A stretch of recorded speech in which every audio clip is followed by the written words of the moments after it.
Can real estate agents wholesale? You might be shocked by the answer.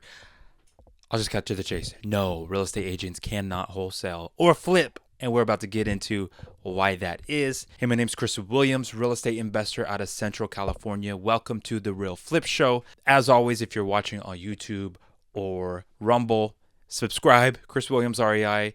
If you're listening to the podcast, subscribe to that as well. Now, I do wholesale and flip, been doing this for 15 years, and I am also an active real estate agent. Now, you may think that that contradicts what I said earlier, but it does not, and I'm going to let you know right now. So in the brokers that I'm with, Real Broker, we have these, weekly mastermind calls and whatnot here locally and then nationally as well. But about 2 years ago, I was basically put on the hot seat in that mastermind call. Had a bunch of our agents ask me questions about how basically them as agents, how can they capitalize on the possibility of wholesaling and flipping?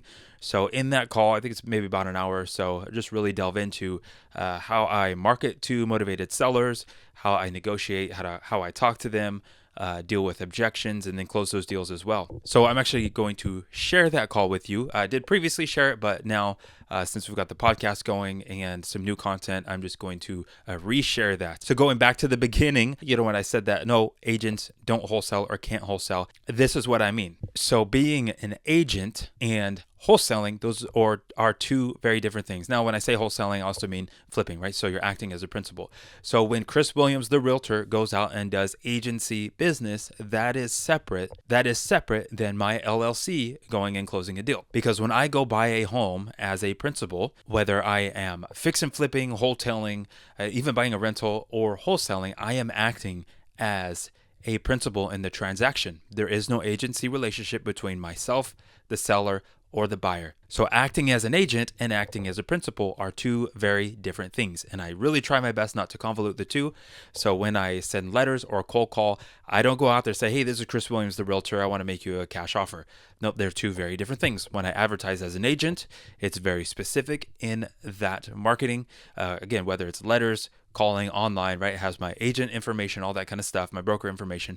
And then when I advertise to motivated sellers for me to make offers to buy the home, that is strictly me as the principal, really my LLC. And my LLC is not an agent. My LLC does not have a real estate license, right? It's its own entity. So you have to realize that you as a licensee, you are not always acting as an agent. You are only an agent when you have established agency relationship, or if you are attempting to establish agency relationship. So that's when you, as a licensee, are prospecting for listings or for buyer clients, then you are acting within that agency relationship or a potential agency relationship. So that is why I say that I really try my best not to convolute those two things. I don't mix them. So I'm going to go ahead and share that mastermind call with you. But real quick, I really want to know if you are an agent, if you're an active agent or a licensee, and you are thinking about wholesaling or flipping, and you just have questions, or maybe even you just haven't even started yet. You haven't started the process. Go ahead and drop a comment in there of why you haven't started, or if you just have questions, please drop a comment, like and subscribe, and let's get into this. We'll get this party started. So our guest today is Chris Williams. We've met before. I personally haven't gotten to talk in depth with him on his business in particular. So I'm really excited to be able to ask questions and kind of dig deep on what he's got going on, especially in this wheelhouse of wholesaling and being a licensed agent, and then also knowing the game and the ins and outs of being a wholesaler. So with that being said, I can't do a full-on intro, so I'm going to let Chris tell us a little bit about who you are, where you're from, how you got into wholesaling or real estate overall, and then we can start drilling you down with some questions and digging deep. For sure, Ray and Darren, really appreciate it. Just a disclaimer.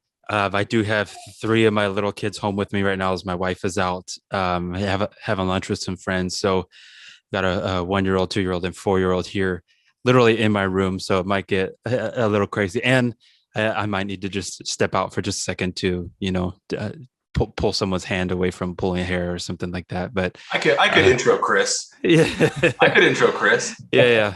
I met Chris at the Hub. I had an office space at the Hub when I had some office space at Fres Yes, and they told me I had to join the team or leave. And I left and found some space at the Hub. And things I could say about Chris, he is one of the kindest, gentlest people Um, and we'll spend time talking to you. And every time you're on the phone with him, just like you said, you'll have his 3 kids in the background. Anytime you're on the phone with him, but I've learned a lot from him, and I'm grateful for the relationship and the friendship we have. I don't know. Sorry, I just took some initiative. Sorry about that. No, that's solid, bro. Thank you. It's all good. While Chris stepped away, so I know Chris from when we used to work at Gold Leaf. Around then, he was wholesaling before then. That was around 2000 and maybe 15 or 16, I think it was. Met him through some people that we knew that was on the team. He was already wholesaling, and yeah, he came over to Gold Leaf shortly after us, and he's always been an investor of some sort, and he finally got his license, and then I think he was doing lending for a little bit as well. And now I get his emails from time to time asking, hey, do you have any investment properties that I can fix and flip? So yeah, Chris is definitely a good guy. And yeah, happy to talk to him today and learn more about his business and what he's doing. Yeah, thank you guys. Yeah, so to tell you a little bit about myself and my background, I actually started wholesaling in 2010. So I think it's 2019. I got the entrepreneurial itch. Well, honestly, probably had it all my life. I just didn't know what to do with it. And into 2019, I just realized I'm not really going to go far if my income and my net worth is dependent on someone else, i.e., another company, another boss. And at the time I was cleaning pools. I was a pool service technician. I actually loved my job. I worked for a great company, J&S Pools, but it was a family-run company. All my managers, my bosses, they were all related to the owner, and I knew, my ability to advance there was very, very limited. So, started researching real estate, how to get into real estate, how to flip houses, all that kind of stuff. Of course, 2009, everything's kind of, rock bottom, and discovered wholesaling through a man named the Flip Man. I think Tyrone Taylor, still around. He's probably, as far as creative finance, creative real estate on YouTube, he's probably maybe the person who's been around the longest on YouTube. I think he started in like 04 or something like that, just documenting what he was doing.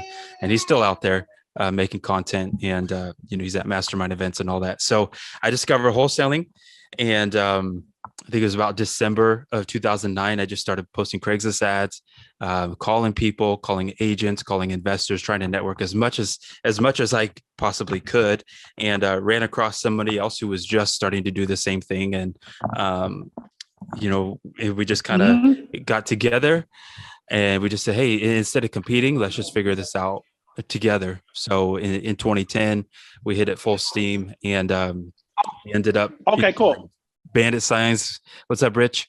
And a few months in, we were closing deals every month, and I went full time, and we were basically knocking out wholesales and fix and flipping for our first 2 years. And at the end of 2011, I just figured out that it was my time to go out on my own.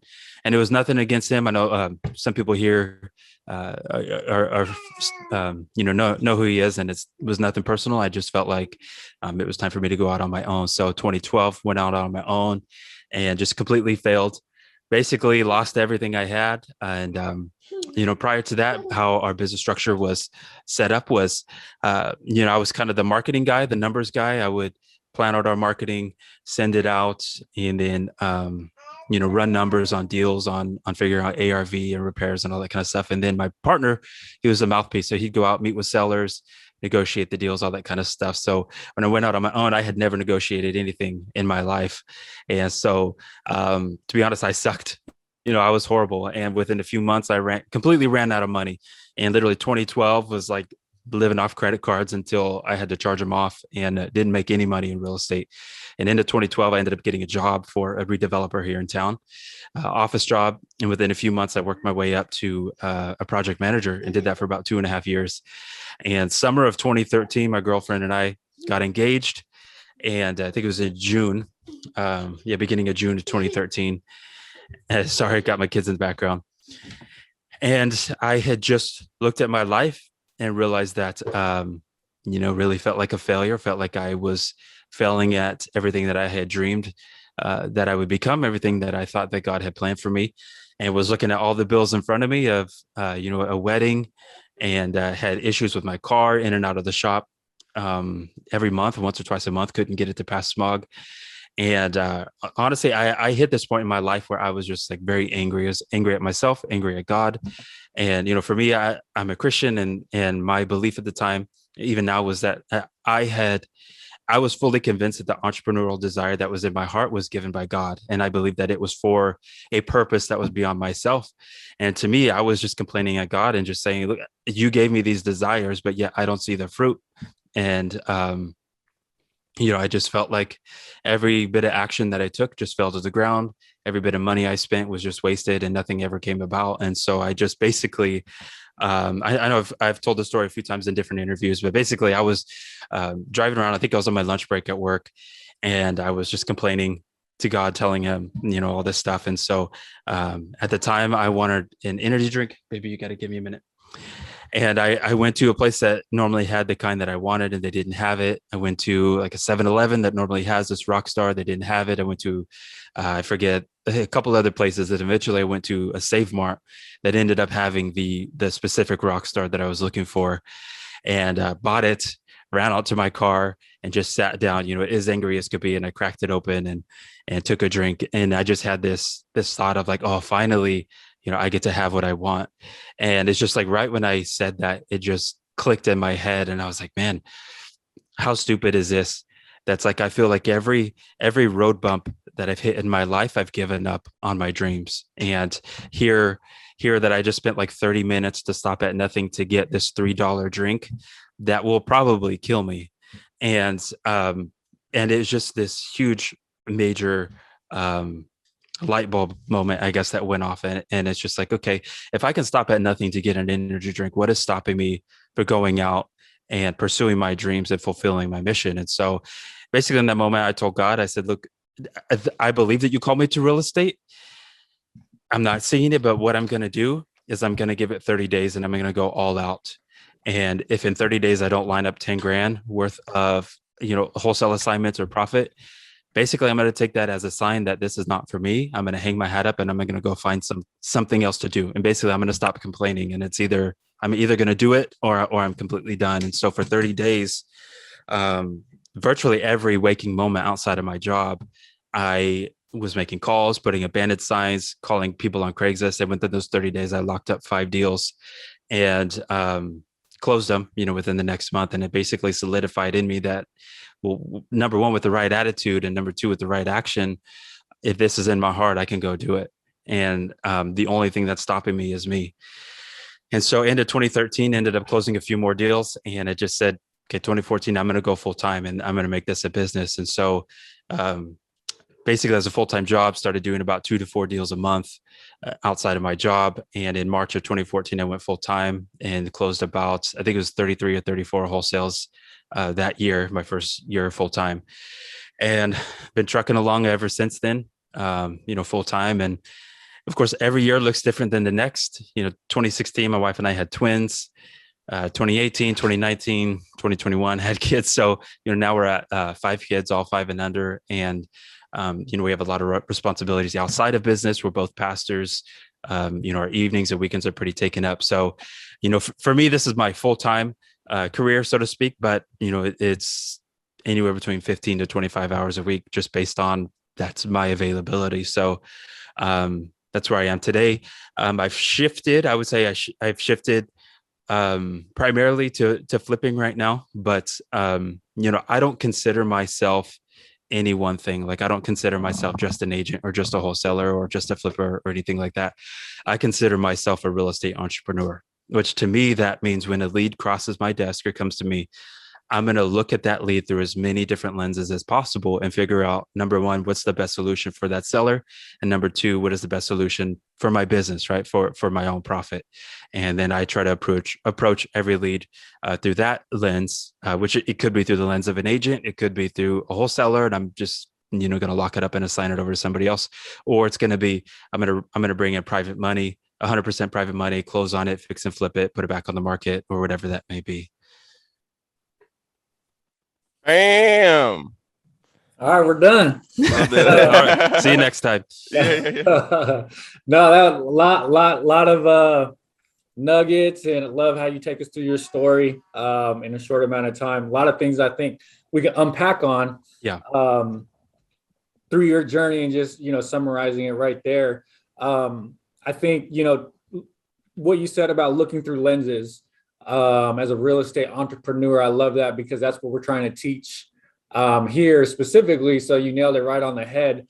And the reason why we're really doing this series is because we want agents to start understanding that they have lenses that they can look through in order to get creative and Yeah. offer more Solutions to the solutions, problems. yeah, to the client, to the people they're talking to, and being able to articulate that from wearing different hats or lenses, if you will. Yeah.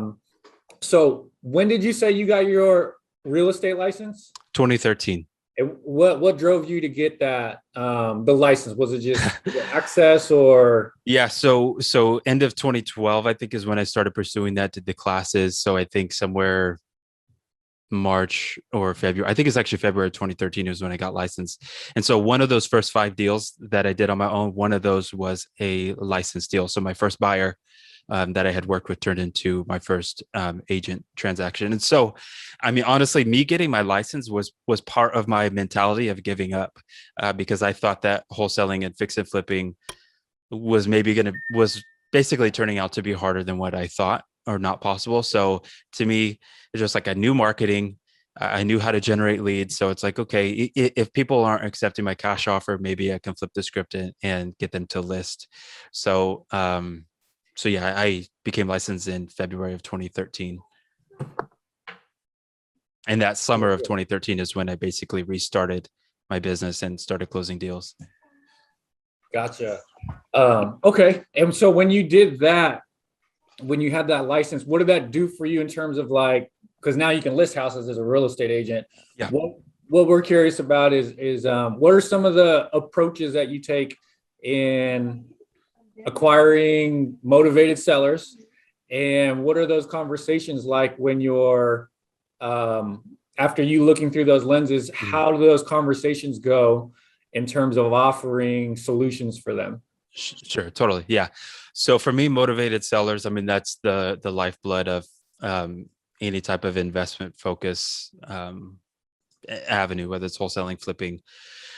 Yeah. So, I mean, for me, number one thing is driving for dollars. I drive around, I find beat up properties, boarded up. They don't have to be vacant. They could just stick out, compared to the rest of the neighborhood. A lot of the properties we do, they are occupied, tenant occupied. Anything like tax default, basically I look at like who is more likely to sell at a discount. And those are the kind of people that I go after. And so I do some direct mail, some cold calling. And right now my business is actually referral heavy and online as well. Sorry, hang on. My baby's grabbing my laptop. I want to make sure she doesn't throw it down. Okay. Yeah. And so my approach, honestly, is as mom and pop as I can possibly be. And I know a lot of people do a corporate approach. A lot of people do the realtor approach, whatever that may be. But I've just found that when it comes to building rapport with a property seller before they ever pick up the phone, for me personally, the mom and pop approach works the best. And that's basically, hey, my name's Chris. My wife and I are interested in making an offer to purchase your home. And so as far as any kind of messaging, I switch it up. So it could be as quick as a one sentence and my phone number at the end, or it could be going over the benefits to them of, you won't have to pay any commission. You won't have to pay closing costs. We can give you time to move out, anything like that. So maybe, like I said, one sentence to, it could be 2 paragraphs. Generally, it may be something where I throw on a family picture on the bottom. Usually handwritten font. I don't write the letters myself. It's just, I paid for, a legit looking font that I run through mail merge. So I can load up a list of 50, 500, 5,000 or 50,000 and print it all at one time and send them out all through mail merge. And it's very personalized, right? It's directly to a human from a human.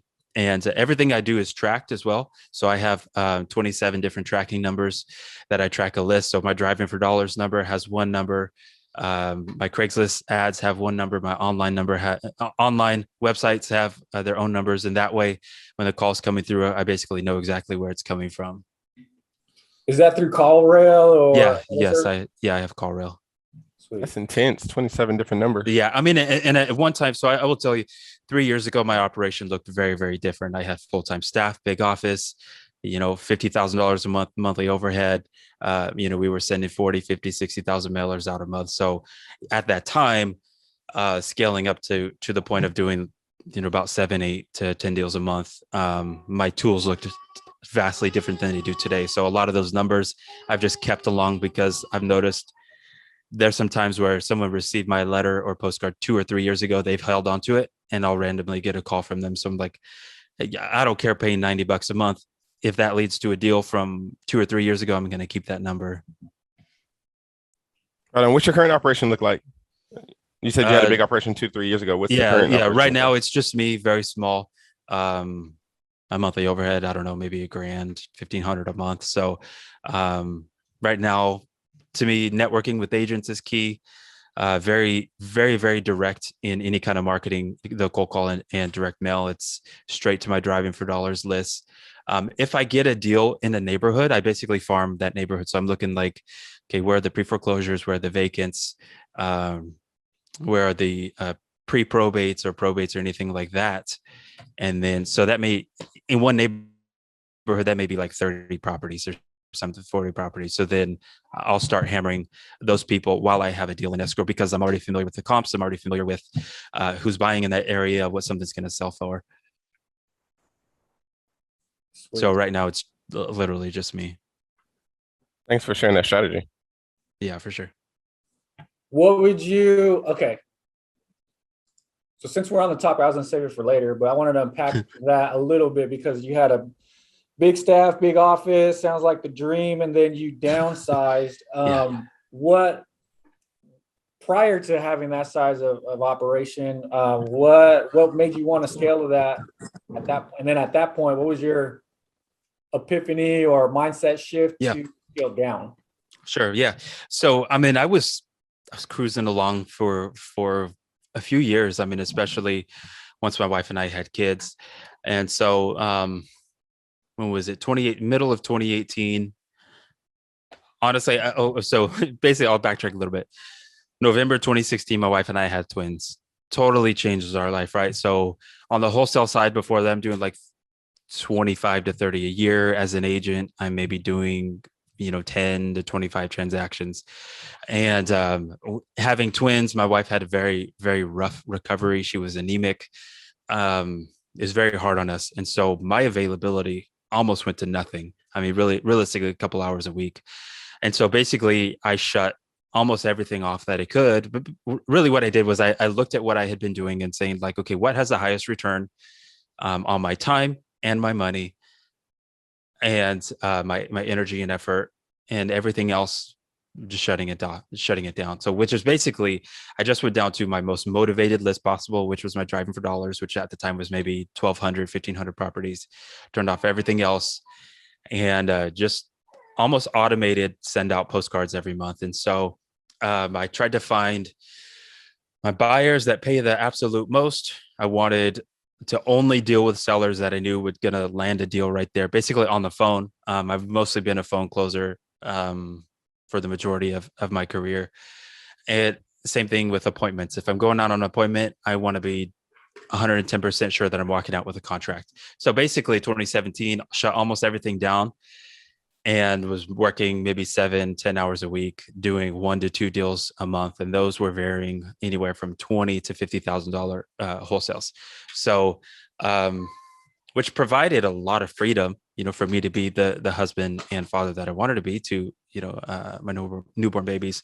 But going into 2018, feeling like, okay, I've been cruising for about a year and a half. I know enough that I think I can scale this up.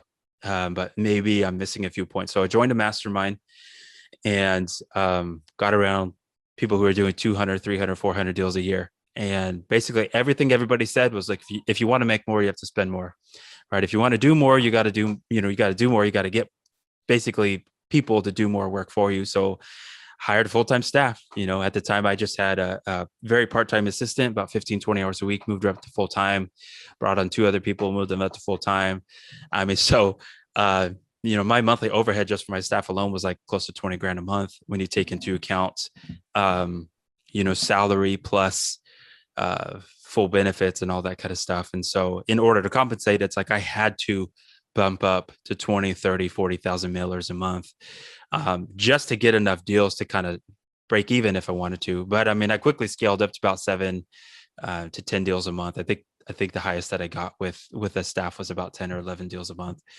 But really, like I said before, when I was very, very, very selective in what I was doing, I could basically, I don't really want to use the word discriminate, but in a way I could discriminate against what leads I wanted to take as far as what had the highest value of my time.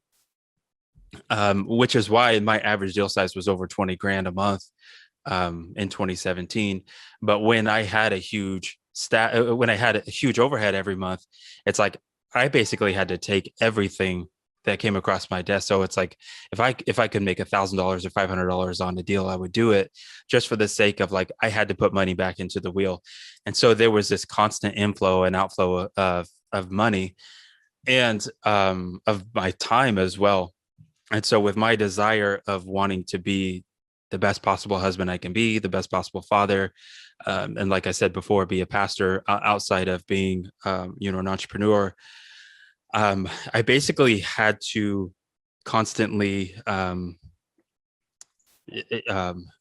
compromise. Yeah, I basically had to compromise on what I valued the most.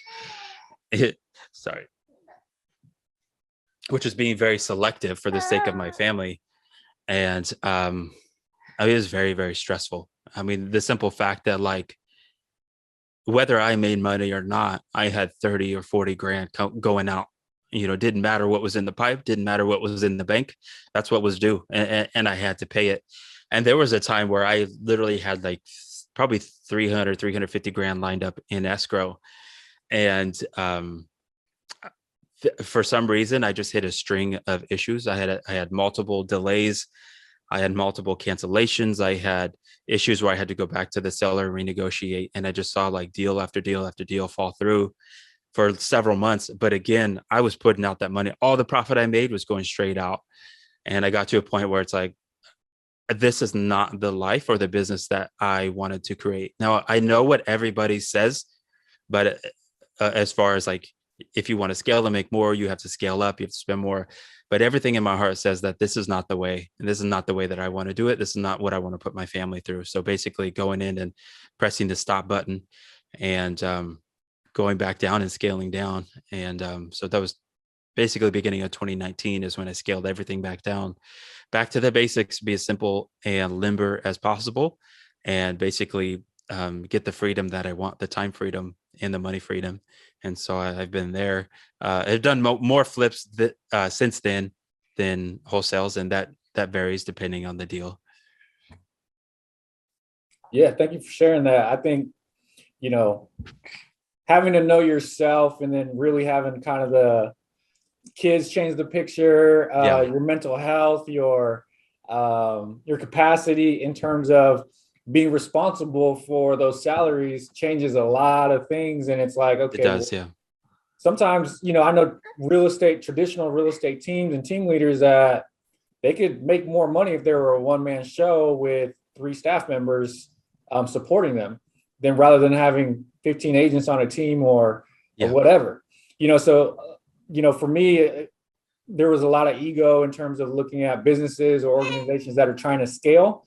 It wasn't for the right reasons, I would say. And it wasn't, it's not all that it's not rainbows and unicorns like everybody thinks, right? It looks cool, but it sounds cool, but it's like, you got to put yourself in that position and really like, am I meant for this? This wasn't everything I thought it was.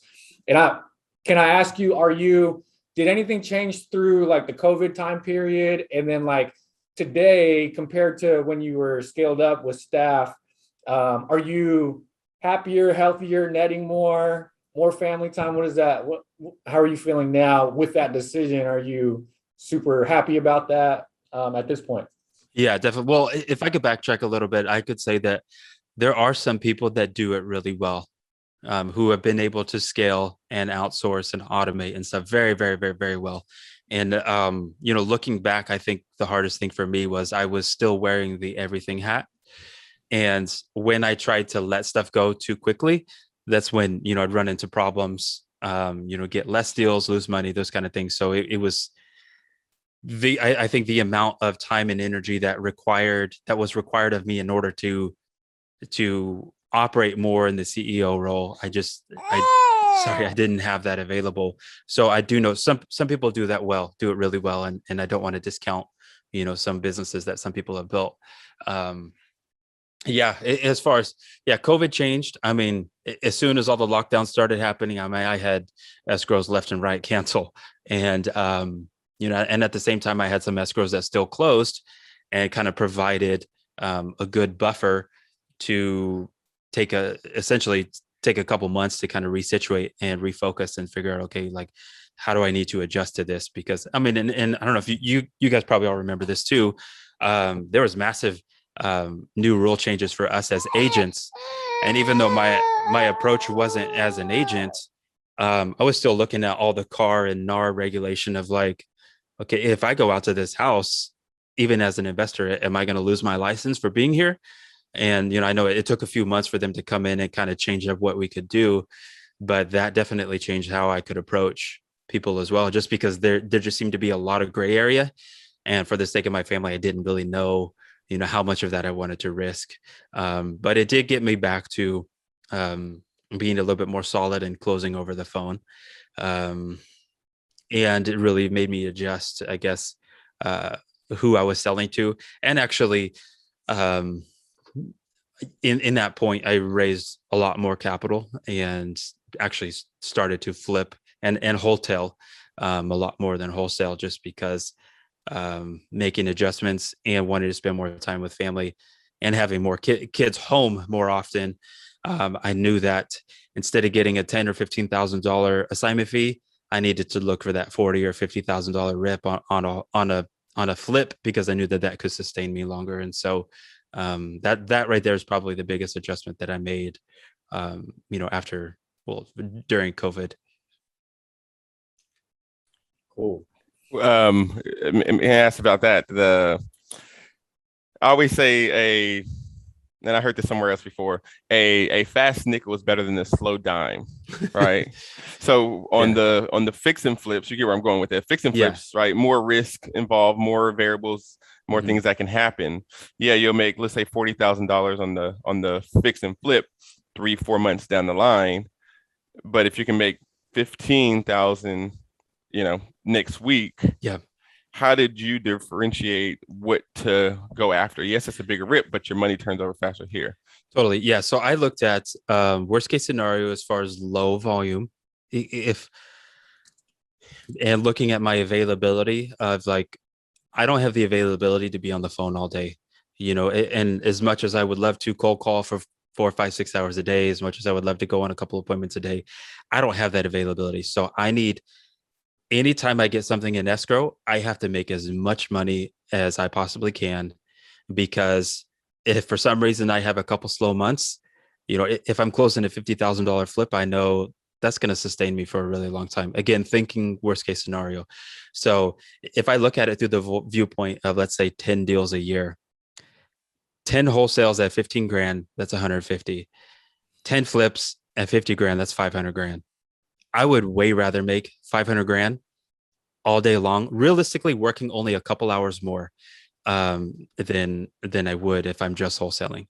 And to me personally, I think that that's a misnomer that a lot of people have, is that they believe that fix and flipping is like some elaborate, elusive, crazy business that's going to eat up all your time. I mean, and honestly, when it comes to buying a home to rehab it, the majority of your time is going to be spent at the beginning, which is getting all the contractors lined up and all that.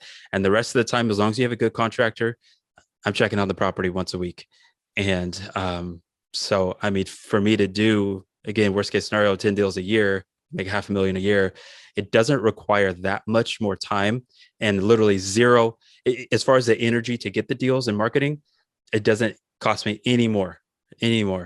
right? Because basically I'm still doing the same amount of marketing. I'm doing the same amount of cold calls, all that I was when I was just wholesaling. Well, technically less since I've scaled down, but I've been able to scale up profit significantly because I'm more focused on the flipping and wholesaling when it comes to, my own deals. Thank you very much for that answer. And I think the key point there, at least in my own experience, and what you're saying there is having a good contractor that Yes. takes a lot off your plate. Sometimes I have negative feelings about taking down a flip because I'm just thinking about everything that can go wrong, right? Yeah, it does usually produce a larger payout, but me having to manage the contractors that I've had in the past has really turned me off from doing multiple fix and flips. So I guess that'll be key. And I would say, my primary contractor is one of my best friends. He's been a piano player at our church for years. I've known him, basically helped him become a licensed contractor. So we know each other very well. We work very well. I can kind of estimate what his prices are going to be. He knows what kind of material and colors I want. So that's half the battle right there. Yeah. Yes, it is. Yeah. And the simple fact is, like, if somebody's slipping, you're lagging, I'm not afraid to call you and call you out on it. And which isn't just calling out, is really asking good questions to see what's going on with this project. Correct. So obviously good project management really matters. Yeah, right on. Ray, do you mind if we dig down a little bit deep in a couple of rabbit trails? I want to know when you're estimating, because everybody has different estimates on a rehab. Can you give us a generic how you run your numbers, right? Let's say, hey guys, gonna pause on that thought real quick. If you are looking for cold calling scripts, purchase agreement, assignment of contracts, direct mail examples, just a whole bunch of resources, I have a free Google Drive swipe file folder for you where I just take my resources, I drop it in there for free to you. It's just my way to give back to you. And you can get that by clicking on the link in the description, or just go to therealflipshow.com and it will take you right there. Download it, start using it today. Now let's get back to the show. 1,000 square foot property, 2-bedroom, 1 bath. That seems to be very common out there right now.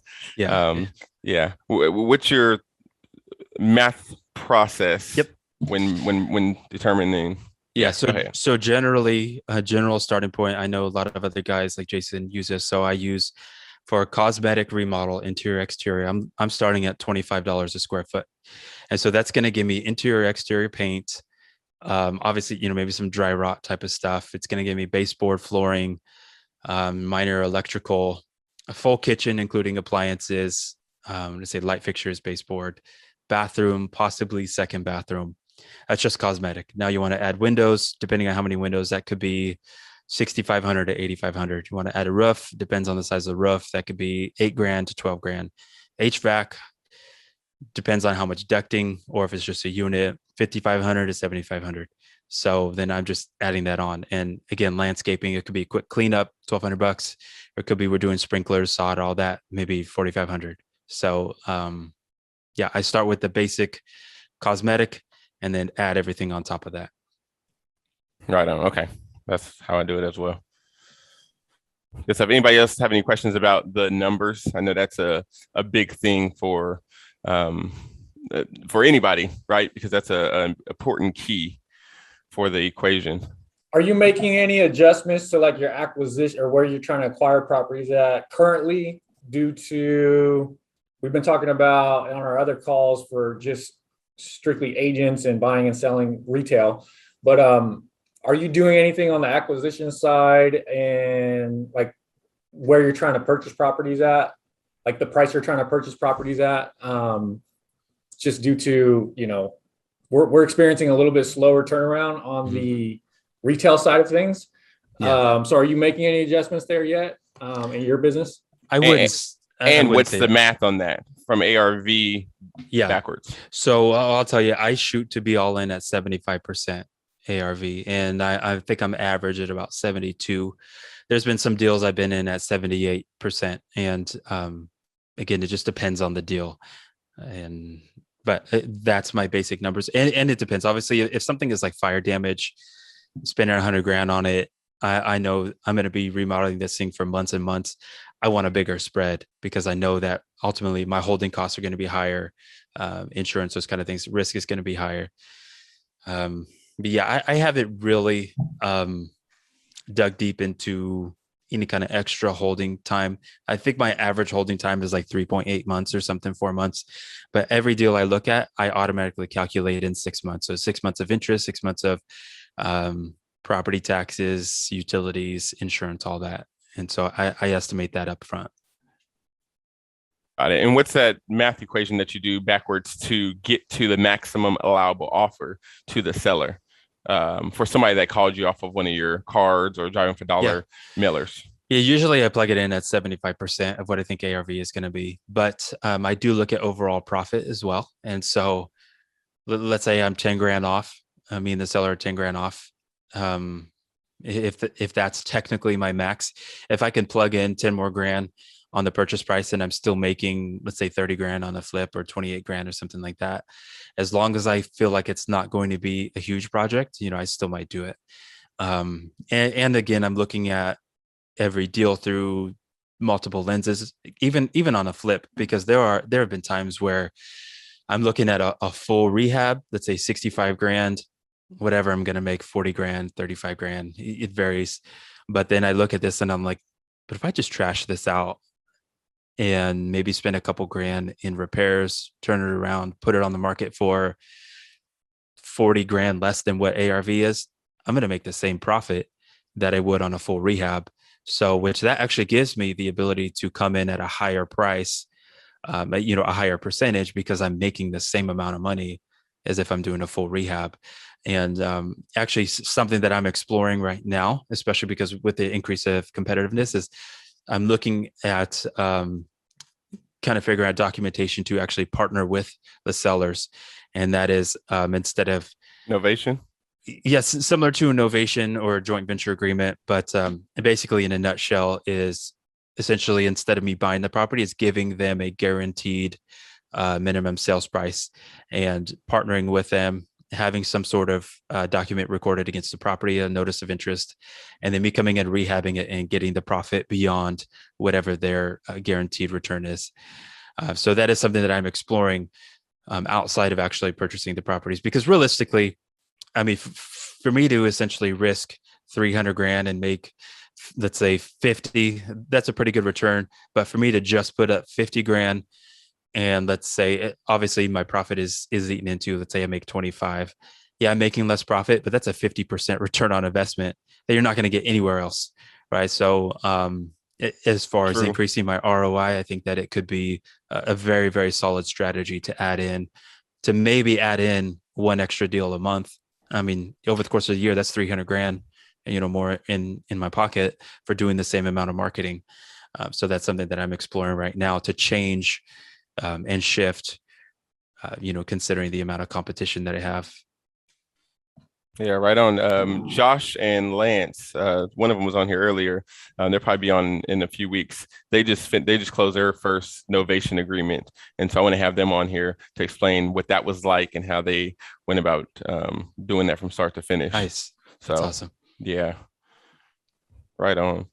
I have a question for you, Chris. Yeah. You say you work with a lot of agents. Have you ever wholesaled a home that was closer to retail value, move-in ready, but the seller didn't want to put it on the market to an agent? And what did that process look like? Closer to retail, I would say no. No, definitely not. I mean, I think everything I've done has been at a discount. I have picked up properties from agents.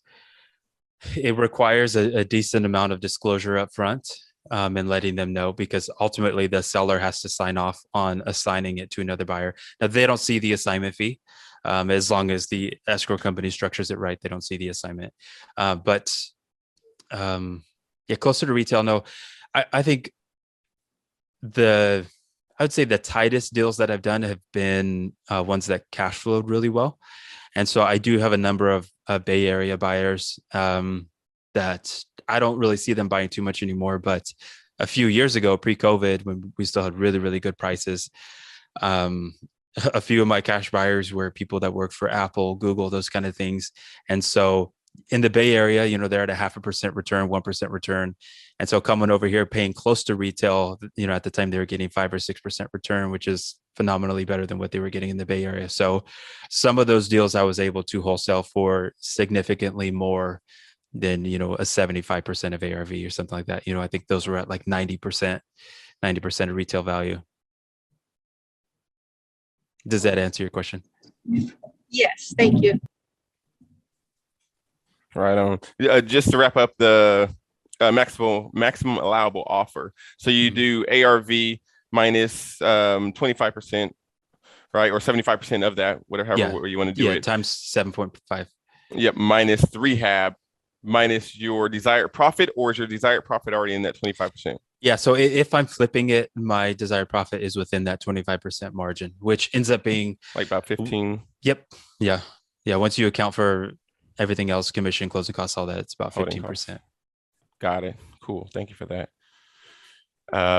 Question: what is your if somebody contacts you, I want to get to conversation with the seller. Yeah. And switching your lenses or your hats. Mm-hmm. What does your conversation sound like if they call you wanting to potentially put it on the retail market, right? That's in their mind first. But then you get there and you notice the home is less than perfect, right? Yeah. 6 out of 10. How do you switch, and what does that conversation sound like for all of us? For sure. Well, I would say this. So my marketing towards motivated sellers is not from the angle of an agent. So I do have to disclose that I am licensed prior to contract. So I do on the first conversation. And I just want to disclose this.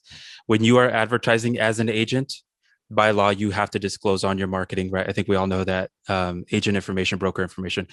When you are advertising as a principal buyer, the law is that you just have to disclose prior to contract. So my Craigslist ads, my website, my letters, it doesn't disclose agent. It doesn't disclose licensee information because I'm not approaching them from an agent. So typically, now because of that, I don't want to be accused of any kind of bait and switch. So normally the first conversation or first couple conversations are strictly from the perspective of me buying it. Now, in first conversation, I do disclose that I am an agent because I do tell them that, I'll say something like, hey, even though I am licensed, there is no commission because I'm buying it directly from you. So I do disclose that really almost as quick as I can, just to kind of get it out of the way. But really, I'm filling out that seller situation to see what exactly do they need? What is their situation? What is the property situation? And what are they hoping to do? Because honestly, the most powerful question you can ask a motivated seller is, what would you like to have happen? And that will open the door to all kinds of stuff. So as far as switching a hat to an agent, I let that be 2 or 3 conversations in, or maybe when I go look at the property and I'm looking at it.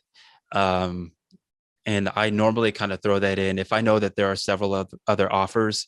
And because here's the thing, I'm not the highest offer out there. I'm not the lowest offer. I'm somewhere in the middle. But I know if there are other people making offers for $20,000 or $30,000 more for me, it almost doesn't matter how much rapport I'm building with them. That's going to be a very hard sell. So if I know they're really not going to be taking my cash offer, that's kind of when I can sit them down and start talking about, look, you really don't have to sell to a cash buyer. I mean, it may be quick and convenient for you, but let's pull up the comps. Let's see this. Let's see you're 50, 60 grand off, or you could be profiting this difference if we just put it on the market as is.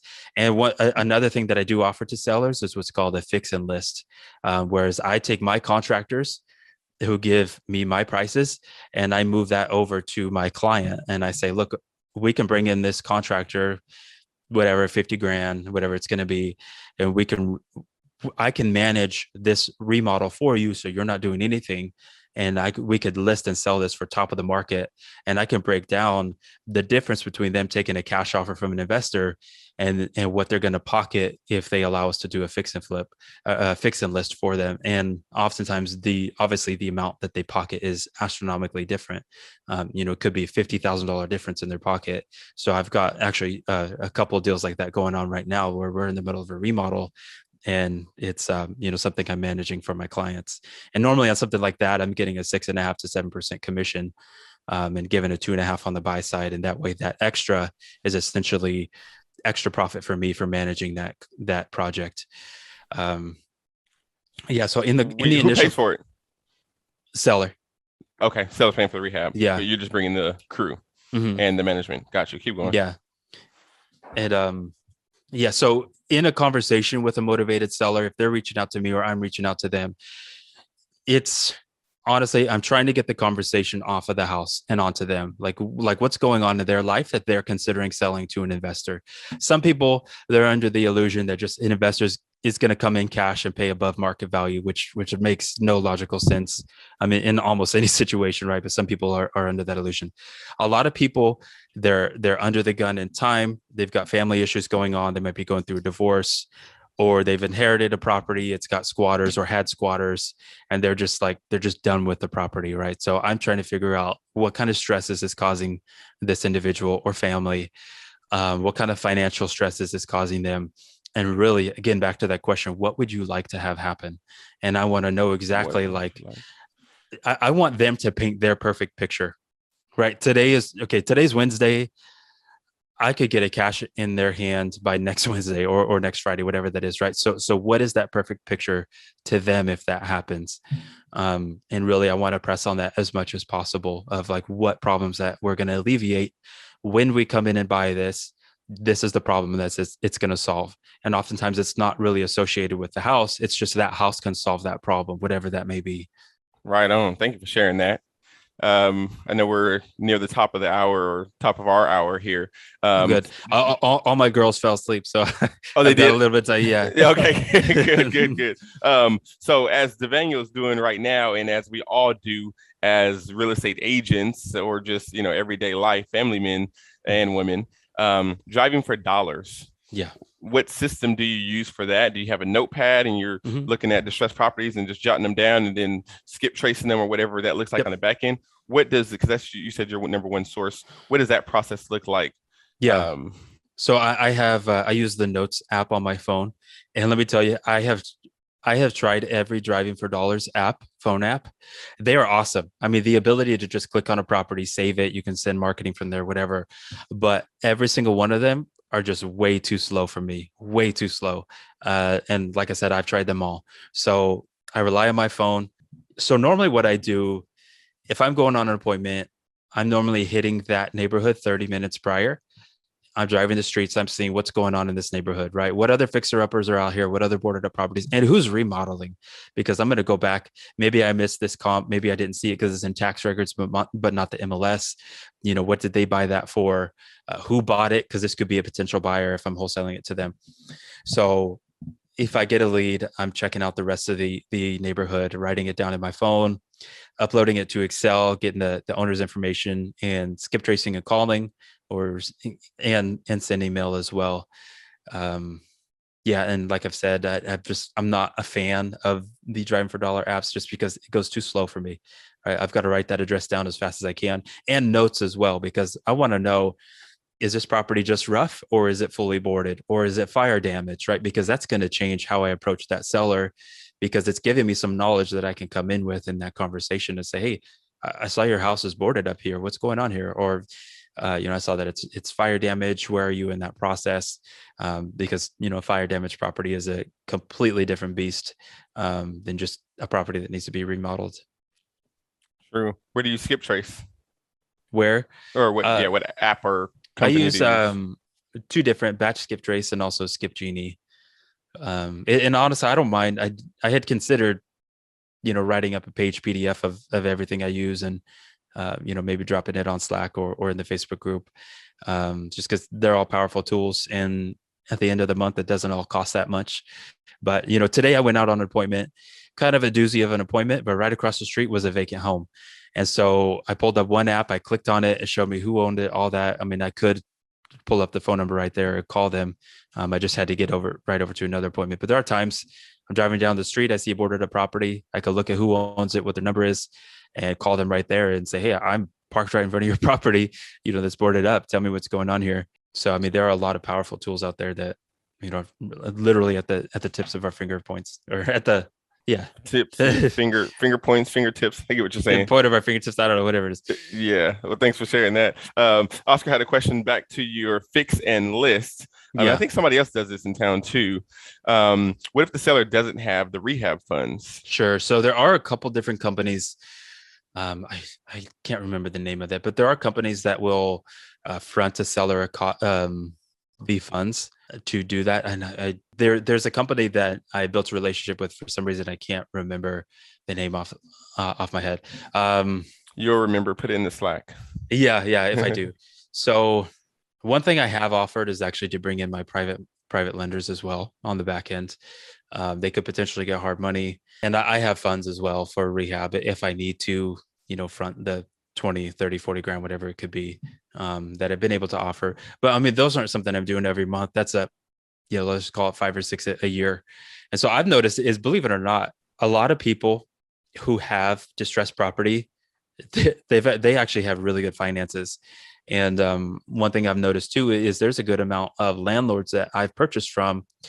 They may be an attorney, a doctor, something like that. Maybe they have a portfolio of 10 properties, and there's just one property where they've had continual problems with, and they recognize the value of their own time and their own, I guess you say, sanity. And they're just like, this one property, they just want to be done with, right? Just give them 100 grand, be done with.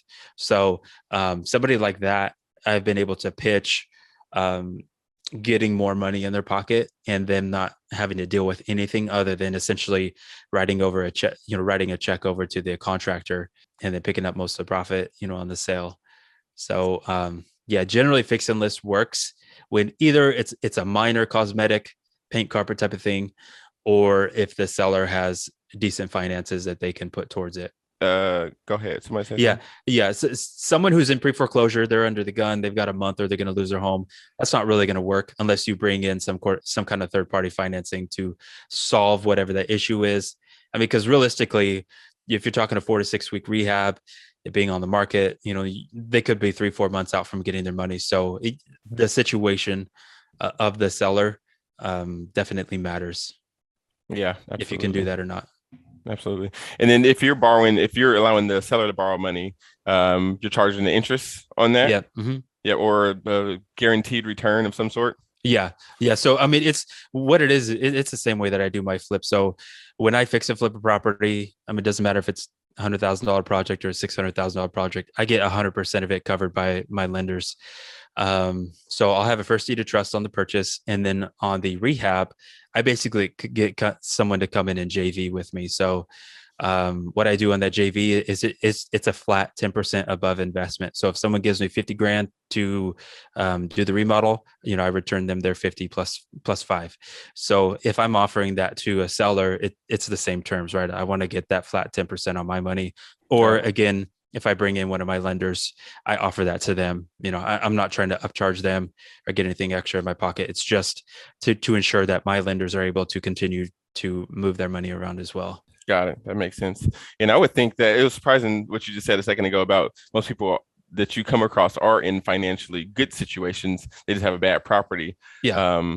My experience has been the complete opposite, where these people are down on their luck, so they don't even have the resources to put into a property, and so they'll be easier for them to just sell it to an investor for sure, and get over and with it. I wouldn't say most. It's not most, but I'm saying in this situation of a fix and list, and I would say a good amount of deals, wholesales and flips that I picked up have been for people who have money. They just don't want to deal with it.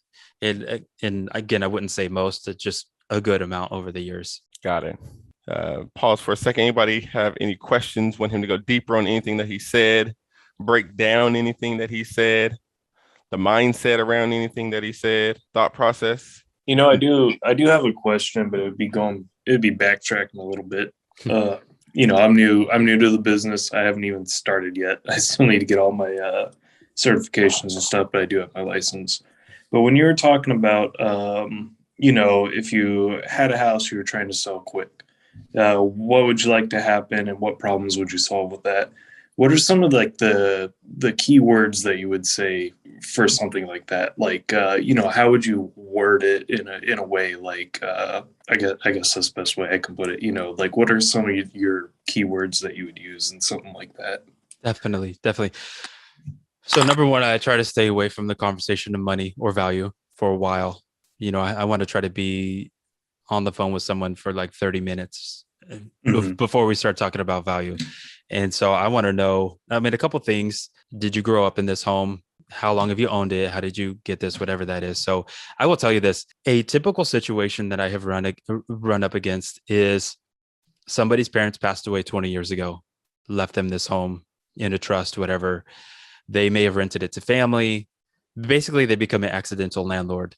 They wanted to keep this home because it was, this was dad's home. This was mom's home. This is something that mom and dad bought decades ago. And they wanted to honor their parents in keeping the property, but they weren't really landlord material. But now they have this house in the hood. It's been tore up. They put family in there. They thought it would be good. Family never paid.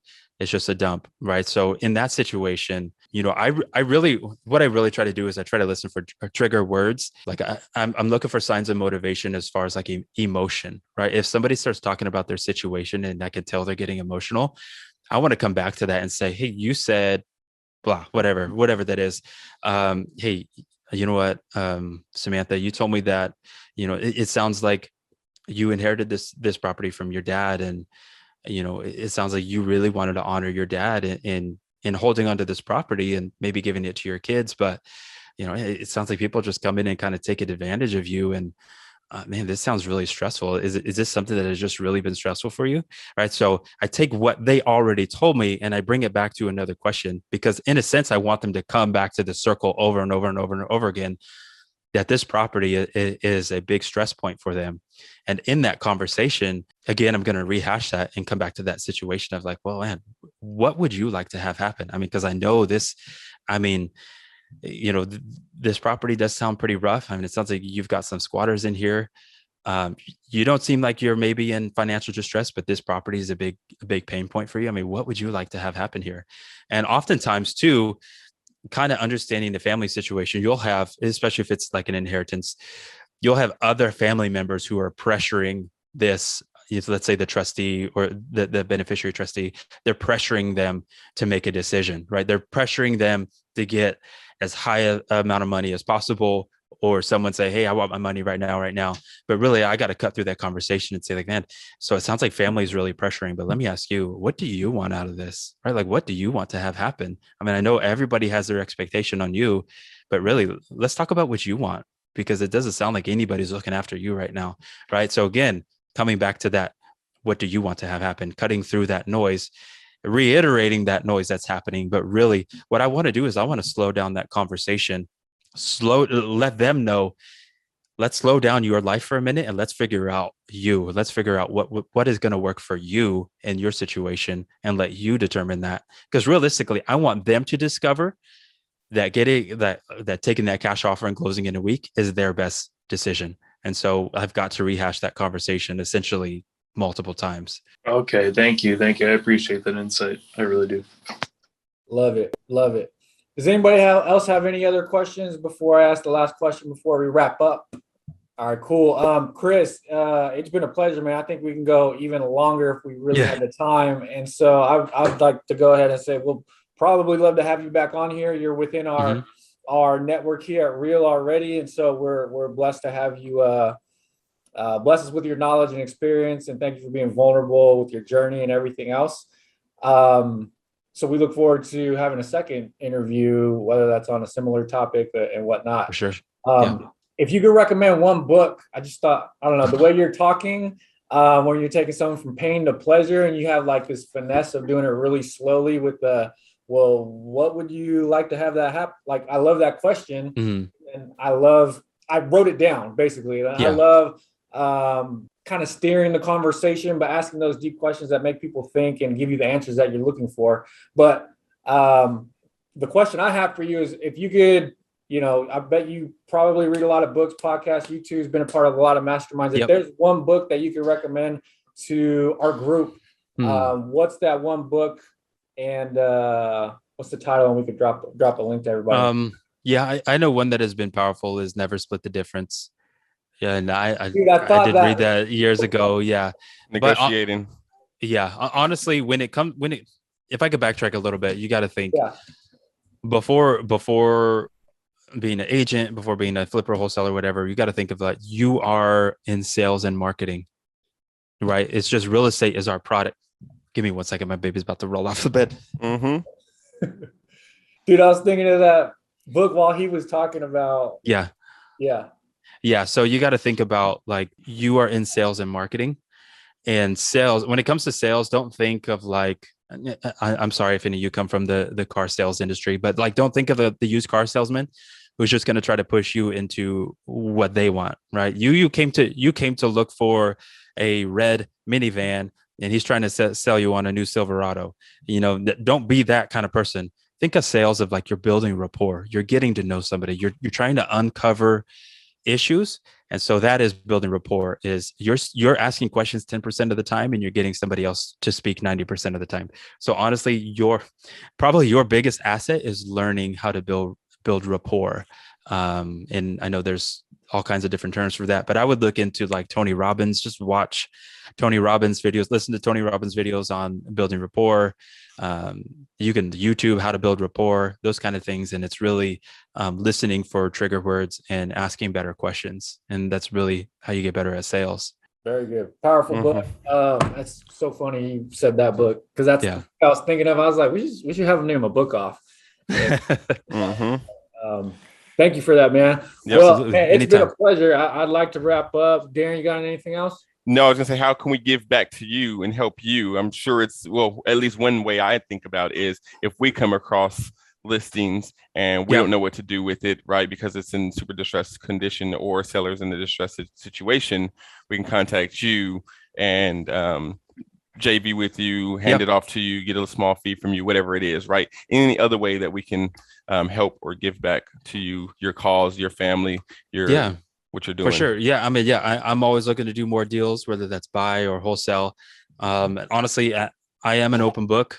If you've got questions, I'm available through text, message, calls, whatever. So I'm always willing to help. I'm always willing to be an extra set of eyes, right? Even if someone's like, look, I don't want to hand this off, I want to flip it.